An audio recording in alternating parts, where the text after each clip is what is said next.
ద్రౌపది అనగానే మనకి గుర్తొచ్చేది 5గురు భర్తలు ఉన్న ఏకైక స్త్రీ అని. కానీ ద్రౌపది కంటే ముందే 10 మంది భర్తలు కలిగిన ఒక స్త్రీ ఉంది. ఆవిడే మారీష. ఆమె ఎవరు? ఎందుకు 10 మందిని వివాహం చేసుకోవాల్సి వచ్చింది అనేది ఇప్పుడు చూద్దాం.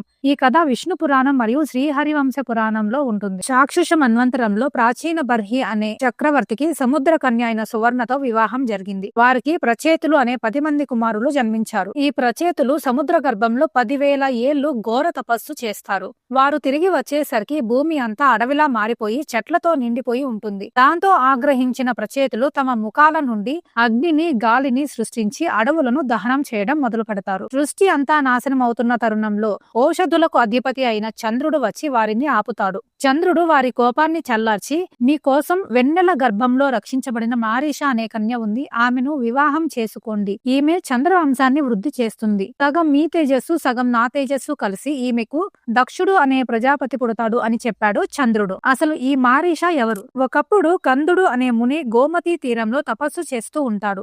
అతని తపస్సుని చెడగొట్టాలని భావించిన ఇంద్రుడు ప్రంలోచన అనే అప్సరస్సును ఆయన దగ్గరికి పంపిస్తాడు. ఆ కంద మహర్షి ఆమెతో 907 సంవత్సరాలు సుఖంగా జీవించిన తర్వాత ఒకానొక రోజు తన దివ్య దృష్టితో ఇది ఇంద్రుడు చేసిన మోసంగా గ్రహిస్తాడు. కానీ ఆ అప్సరసను శపించకుండా ఇన్ని సంవత్సరాలు తనని సంతోష పెట్టినందుకు క్షమించి వదిలేశాడు. అలా అప్సరస గాలిలోకి ఎగిరిన వెంటనే ఆమె గర్భము నుండి ముని వీర్యము చెమటలాగా కారి చెట్ల చిగురాకులపై పడుతుంది. ఆ తేజస్సును చంద్రుడు తన కిరణాలతో రక్షించగా పుట్టిన అందమైన కన్యే ఈ మారీష.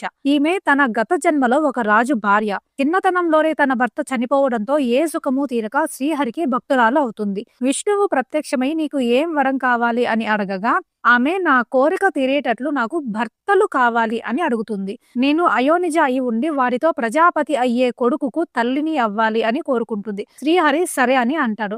అలా 10 మంది ప్రచేతులు మారీషకు భర్తలయ్యారు. తరువాత వారు మారీష యందు మానసికంగా గర్భం ధరింప చేయడం వల్ల ఆమెకు దక్ష ప్రజాపతి పుడతాడు.